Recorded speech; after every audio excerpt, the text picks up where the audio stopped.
어서오세요. 책벗 인생입니다. 이야기 시작하겠습니다. 콩쥐 팥쥐. 그 후 잃어버린 신발을 찾아서. 아주 먼 옛날 어여쁜 콩쥐 아씨는 원님의 마음을 사로잡아 행복한 삶을 시작한 지 어느덧 1년이 지났습니다. 하지만 그 뒤에는 여전히 콩쥐의 행복을 시기하는 팥쥐와 새어머니가 호시탐탐 기회를 엿보고 있었으니 콩쥐와 사또의 혼인 1주년 잔칫날 밤 사또의 댁 사랑채는 흥겨운 풍악 소리로 가득했습니다. 콩쥐는 고운 한복을 입고 사또와 함께 손님들을 맞으며 환한 미소를 지었습니다. 모두들 귀한 걸음 해주셔서 감사합니다. 어쨌든지 오늘 즐거운 시간 보내이소. 이 모든 것이 당신의 너그러운 마음씨 덕분이지요. 사또의 말에 콩쥐는 수줍게 웃으며 답했습니다. 사또나리 말씀이 지나치십니다. 그저 모든 분들이 행복하시길 바랄 뿐입니다. 그 시각 잔치 한편에는 불만스러운 표정의 팥쥐와 새어머니가 앉아 있었습니다. 팥쥐는 콩쥐를 노려보며 새어머니에게 귀속말을 했습니다. 잘난 척은 저 지집에 저까짓 게 뭐라고 잔치까지 버리고 날리고. 새어머니는 딸의 말이 못마땅한 듯 혀를 차며 말했습니다. 네 팔자도 참 기구하다. 저런 복둥이를 놔두고 너는 왜 여태? 그러자 팥쥐는 벌떡 일어나며 소리쳤습니다. 엄마, 말 조심해. 내가 기어이 저것의 코를 납작하게 만들고 말기다. 새어머니는 황급히 팥쥐를 잡으며 진정시켰습니다. 이 밤중에 네 무슨 짓이고? 조용히 해라. 사람들 듣겠다. 그때 콩쥐가 들고 있던 비단신 한 짝이 바닥에 떨어졌습니다. 콩쥐가 허리를 숙여 신발을 줍는 찰나 팥쥐가 재빨리 다른 한 짝을 낚아채 옷 속에 숨겼습니다. 콩쥐는 고개를 들며 두리번거렸습니다. 어머, 이상하네. 신발이 한 짝이 어디 갔겠지? 사또는 걱정스러운 표정으로 주변을 살피며 물었습니다. 혹시 누가 가져갔을까요? 팥쥐와 새어머니는 서로 눈빛을 주고받으며 은밀하게 흐뭇한 미소를 지었습니다. 잔치가 끝나고 콩쥐는 방에 앉아 없어진 비단신을 걱정했습니다. 이 신발은 저에게 참 특별한 의미가 있어요. 사또는 콩쥐의 어깨를 토닥이며 위로했습니다. 너무 걱정 마오. 분명 찾을 수 있을게요. 내일 아침 일찍 신발을 찾도록 관아 사람들에게 지시를 내리겠소. 그 시각 새어머니와 팥쥐는 몰래 비단신을 들고 방으로 들어왔습니다. 팥쥐는 비단신을 이리저리 만져보며 신나했습니다. 이제 저 기집애 저 잘난 비단신이 없으면 아무것도 아니겠지? 그러자 새어머니도 흡족한 표정으로 말했습니다. 잘했다, 내 딸. 이제 저것이 어찌 나오는지 우리 두고 보자꾸나. 그런데 팥쥐가 비단신을 너무 세게 잡았는지 비단신에서 쨍그랑 소리가 나며 작은 구슬 하나가 떨어졌습니다. 팥쥐는 놀라며 소리쳤습니다. 엄마야, 이게 무엇이고? 새어머니도 당황하며 물었습니다. 무엇이 어찌 댕기고? 구슬이 왜 여기서 나오노? 구슬에는 콩쥐의 행복이라는 작은 글씨가 새겨져 있었습니다. 새어머니는 구슬을 보며 갸우뚱했고 팥쥐는 짜증내며 말했습니다. 뭐시고 이거 시시하게. 얼른 이거나 치아삐자고마. 새어머니는 그렇게 구슬을 주워 자신의 주머니 깊숙이 넣어두었고 팥쥐는 비단신을 비단 보자기에 싸서 깊숙한 곳에 숨겼답니다. 다음날 아침 사또는 관아에 앉아 포졸들에게 명을 내렸습니다. 어젯밤 집사람의 소중한 비단신 한 짝이 사라졌으니 너희는 당장 마을 방방곡곡을 뒤져서 사라진 비단신을 찾아오너라. 이는 단순한 도난 사건이 아니고 집사람의 행복을 훔쳐간 것과 다름없으니 기필코 범인을 찾아내야 한다. 포졸들은 우렁차게 대답하며 관아를 나섰습니다. 포졸 한 사람은 허둥대다 문에 허리를 박고 다른 사람은 신발을 짝짝이로 신고 나가는 통에 사또는 한숨을 쉬었습니다. 그러자 콩쥐가 말했습니다. 쟤네들 믿어도 될까에? 사또는 콩쥐를 보며 다시 말했습니다. 당신 너무 상심하지 마오. 이 일은 반드시 좋은 방향으로 해결될 것이오. 포졸들은 마을을 돌아다니며 비단신을 찾았습니다. 한 포졸은 지나가는 개에게 비단신을 못 봤냐고 묻고 다른 포졸은 빨래 넣는 아낙네의 신발을 훔쳐보며 의심하다가 빗자루로 맞는 총극을 벌였습니다. 그 시각 새어머니와 팥쥐는 집에서 몰래 비단신을 보며 희희낙낙했습니다. 흐흐! 이 비단신만 없으면 콩쥐가 얼마나 초라해질까? 새어머니가 흡족하게 웃자 팥쥐는 비단신을 발에 대보며 또 말했습니다. 아유, 엄마, 내 발에는 너무 작네. 이렇게 작은 걸 그 지집에는 어찌 신고 다녔을까? 그때 밖에서 포졸들의 목소리가 들리자 팥쥐와 새어머니는 화들짝 놀라 비단신을 숨길 곳을 찾았습니다. 이리저리 허둥대다가 결국 마당 장독대에 비단신을 숨겼습니다. 한편 콩쥐는 마당에 앉아 상심한 표정으로 하늘을 바라보고 있었습니다. 그때 마을 사람들이 삼삼오오 콩쥐를 찾아왔습니다. 콩쥐 아씨, 힘내세요. 좋은 일은 반드시 또 찾아올 거예요. 맞아요. 혹시 저희가 도울 일이 있으면 언제든 말씀하세요. 한 할머니는 정성껏 끓인 죽을 내밀며 말했습니다. 콩쥐 아씨, 이거라도 드시고 기운 내세요. 콩쥐는 눈시울이 붉어지며 답했습니다. 모두들 정말 감사합니다. 저는 괜찮아요. 하지만 저의 소중한 신발이... 그때 사또가 다가와 콩쥐의 손을 살며시 잡았습니다. 그리고 그들을 지켜보던 새어머니가 콩쥐에게 다가와 위로를 건네는 척하는 순간이었습니다.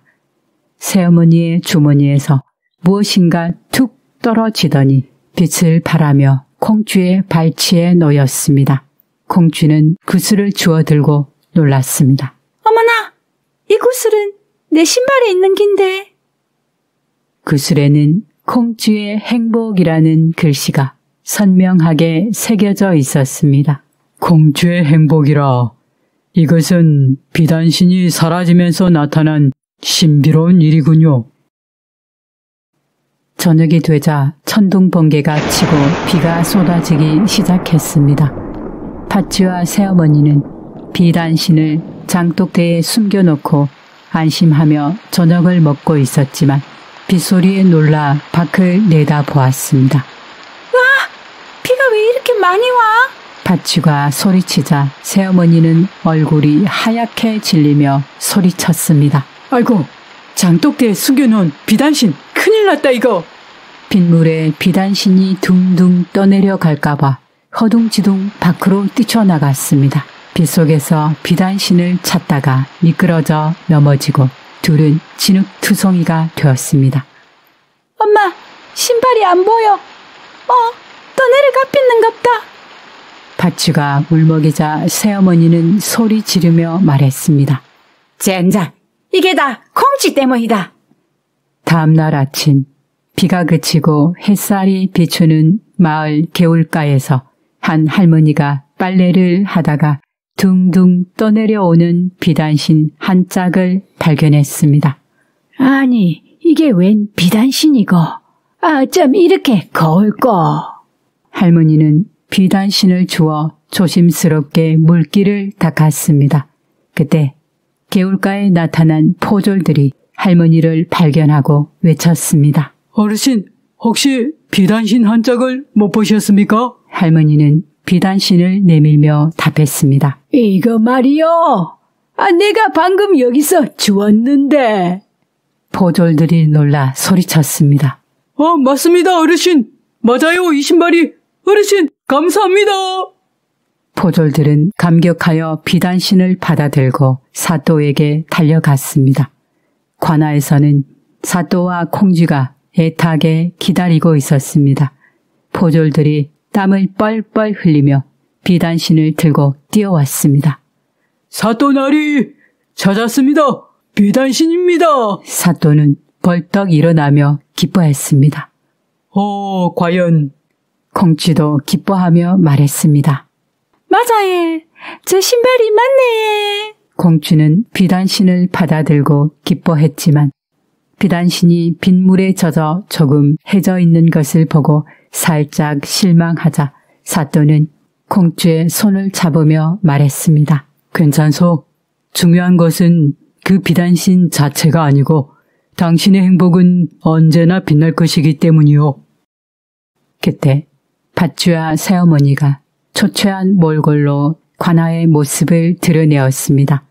그날의 진실이 드러났고 두 사람은 조용히 고개를 숙인 채 사또 앞에 섰습니다. 사또는 엄숙하게 말했습니다. 자, 이 비단신을 훔친 이가 바로 이 두 사람이었다. 새어머니는 고개를 숙이며 빌었습니다. 송구하옵니다, 사또나리. 저희가 그만. 팥쥐도 울먹이며 말했습니다. 콩쥐 언니, 참말로 미안합니다. 콩쥐는 팥쥐와 새어머니를 물끄러미 바라보았습니다. 그리고는 환하게 웃으며 말했습니다. 괜찮아요, 저는. 이 비단신이 없어도 행복해요. 그리고 팥쥐와 새어머니도 앞으로 저를 미워하지 않았으면 좋겠어요. 팥쥐와 새어머니는 콩쥐의 말에 놀랐고 또 콩쥐의 진심 어린 마음에 감동받은 듯 그만 눈물을 흘렸습니다. 그러자 사또는 미소 지으며 말했습니다. 집사람의 넓은 아량에 감탄하지 않을 수 없구려. 이것이 진정한 행복의 의미가 아니겠소. 물질적인 것에 얽매이지 않고 사랑과 용서 그리고 나눔을 실천하는 것. 몇 달 후 콩쥐의 집 마당에서는 마을 사람들이 모여 김장을 하고 있었습니다. 놀랍게도 팥쥐와 새어머니도 함께 김장을 도우며 웃음꽃을 피웠습니다. 팥쥐는 콩쥐에게 김치를 건네며 말했습니다. 언니, 이 김치 한번 먹어볼래? 내가 담근 거 아이가? 콩쥐는 맛있게 먹으며 칭찬했습니다. 와, 팥쥐야, 진짜로 맛있네. 새어머니는 흐뭇하게 바라보며 말했습니다. 아이고, 우리 딸들이 이렇게 사이좋게 지냈겠네. 내가 얼마나 기쁜지 모르겠구나. 사또는 그 모습을 보며 미소 지었고 콩쥐는 이제 비단신 대신 편안한 고무신을 신고 환하게 웃고 있었습니다. 사또는 콩쥐에게 말했습니다. 당신의 행복이 이제 온 마을에 퍼진 것 같소. 그리고 독백하듯 덧붙였습니다. 진정한 행복은 보이는 것에 있지 않다는 것을 당신이 온몸으로 보여주었구려. 이제 이 마을은 당신 덕분에 더욱 살기 좋은 곳이 된 것이요. 콩쥐는 이제 비단신 대신 고무신을 신지만 더 큰 행복을 얻었습니다. 또 그녀의 비단신은 물질적인 부와 명예를 상징했지만 진정한 행복은 사랑과 용서 그리고 나눔이라는 것을 깨달았습니다. 그녀의 따뜻한 마음은 팥쥐와 새어머니의 얼어붙었던 마음까지 녹였고 온 마을에 행복의 씨앗을 뿌렸습니다. 여러분의 행복은 어디에 있나요? 혹시 잃어버린 비단신을 지금 찾고 계시나요? 어쩌면 여러분의 행복은 이미 여러분의 마음속에 그리고 여러분을 사랑하는 사람들 곁에 있을지도 모릅니다.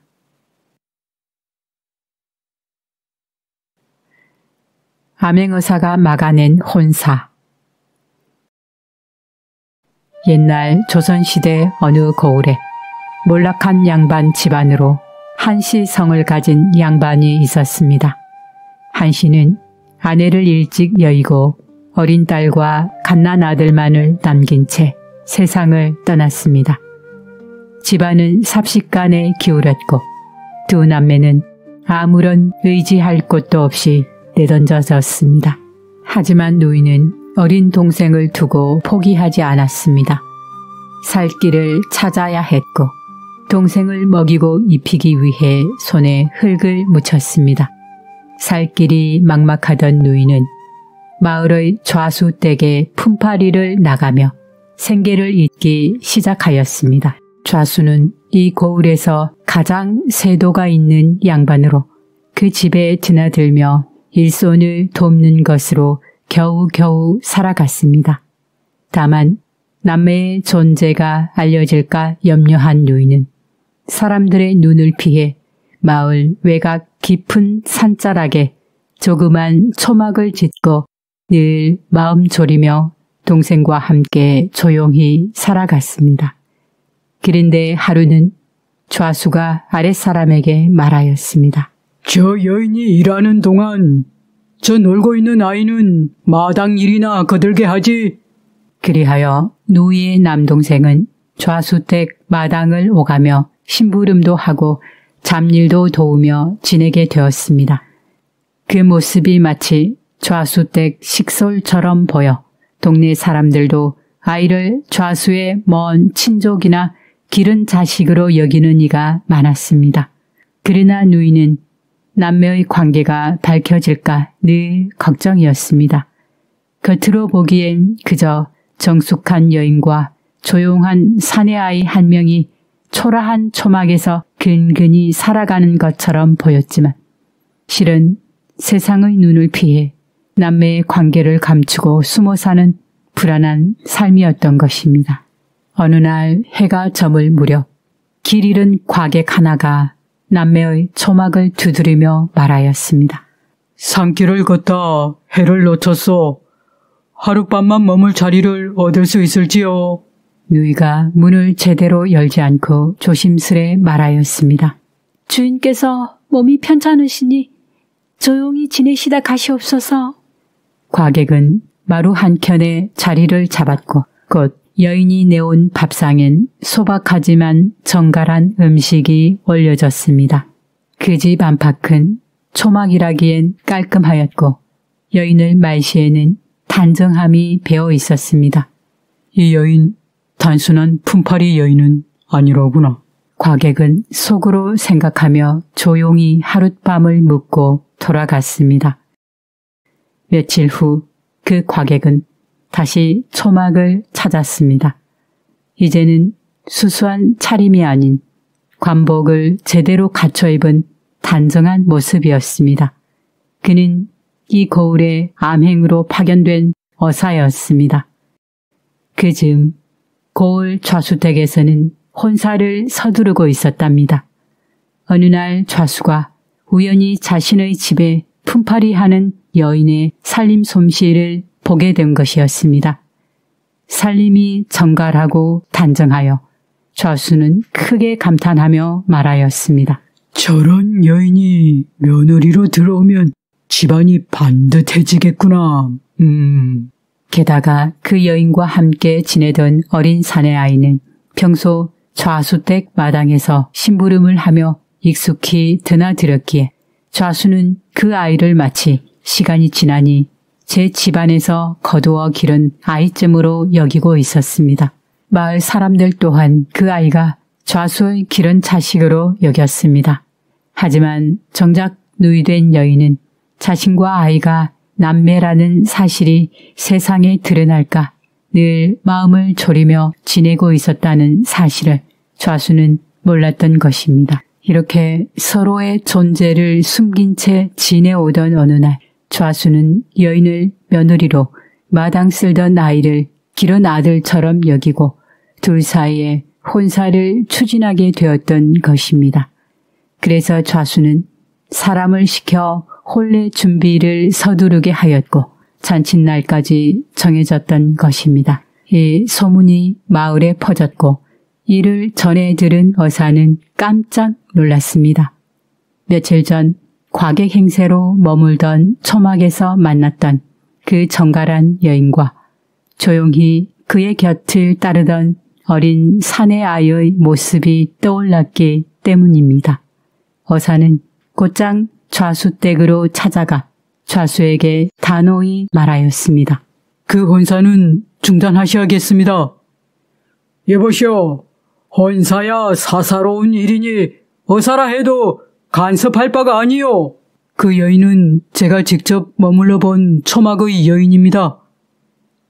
그리고 그 집에 함께 살던 사내 아이는 그녀의 친동생이었습니다. 뭐라? 남매였단 말이오? 어허, 이런 큰일이! 여인과 그 아이가 남매였다니! 남매, 동생이 있었다는 사실을 숨긴 채 품을 팔았다고! 하마터면 우리 집안에 큰 부끄러움을 안길 뻔했구나. 좌수는 수치심과 당혹감에 붉어진 얼굴로 외쳤습니다. 당장 대청으로 불러오시오! 그러자 의사는 관복을 바르게 여미고 대청 앞으로 나아가 천천히 말하였습니다. 지금 이 자리에서 누가 죄를 받을 사람입니까? 이 여인이 아닙니다. 좌수 어르신이 바로 천륜을 어길 뻔하셨지요. 그리고 의사는 마패를 내보이며 크게 말했습니다. 나는 이 고을에 파견된 암행의사입니다. 좌수는 그제야 두 손을 모으고 무릎을 꿇으며 사죄하였습니다. 의사님 아니었으면 큰 죄를 지을 뻔하였소. 저 여인에게 죄가 없다면 제가 그 죄값을 받아야 하겠지요. 어사는 좌수를 일으켜 세우며 말하였습니다. 좌수 어른께서 참여하신다면 그 여인에게 마땅한 인연을 주선해 주시고 이제는 이름을 숨기지 않고 살아갈 수 있도록 도와주십시오. 마땅히 그러하겠소. 제가 직접 나서서 혼사를 도우리다. 마침 고을 사또의 외손자가 장가를 들 시기를 기다리고 있었고 어사는 사또에게 사연을 전하여 혼사를 주선하였습니다. 좌수는 스스로 혼례를 준비하며 온 고을 사람들을 불러 풍성한 잔치를 베풀었습니다. 마을 사람들이 과연 사대부의 자손들이구나. 범상치 않은 그 품격이 하루아침에 나온 것이 아니었네. 라며 저마다 한마디씩 하였습니다. 이렇게 하여 혼례는 성대하게 치러졌고 여인은 마침내 이름을 숨기지 않고 떳떳하게 살아가는 삶을 되찾게 되었습니다. 한편 그 여인의 어린 남동생, 그동안 좌수댁에서 심부름을 하며 살았던 그 아이도 이번 일을 계기로 어사의 눈에 띄게 되어 고을 사또에게 조용히 말하였습니다. 이 아이가 이렇게 자라도록 누이가 애써 품어 주었으니 앞으로는 나라에서 길러야 하지 않겠소? 이에 사또는 감동하며 말했습니다. 그러하옵니다. 이 아이 나란 일을 배울 수 있도록 서당에 넣고 학문을 가르치도록 하겠소. 혼례를 마친 뒤 어사는 조용히 고을을 떠나며 말하였습니다. 진실은 감출 수 없고 천륜은 끊을 수 없으며 사람됨은 신분보다도 마음 씀씀이에서 드러나는 법이지요. 그 뒤로도 사람들은 이 이야기를 입에 올리며 두고두고 이렇게 전하였습니다. 어사 하나가 남매를 살리고 고을의 죄를 막았도다. 정의란 결국 반드시 돌아오는 법이라지.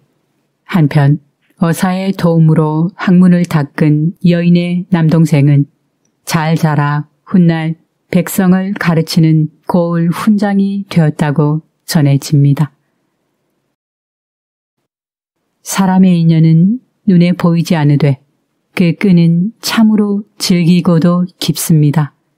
숨기려 한 진실은 마침내 드러났고 묻으려 한 천류는 스스로 길을 찾아 피어났습니다. 힘없는 이의 사정에도 귀 기울일 줄 아는 사람, 진실을 알아보고 옳고 그름을 바로 세울 줄 아는 사람이 있었기에 한 집안은 구원을 얻고 고을은 그르칠 죄를 면하였던 것입니다. 정의는 멀리 있지 않습니다. 마음을 다해 듣고 눈을 열어 바라보는 그 자리에 늘 머물고 있습니다.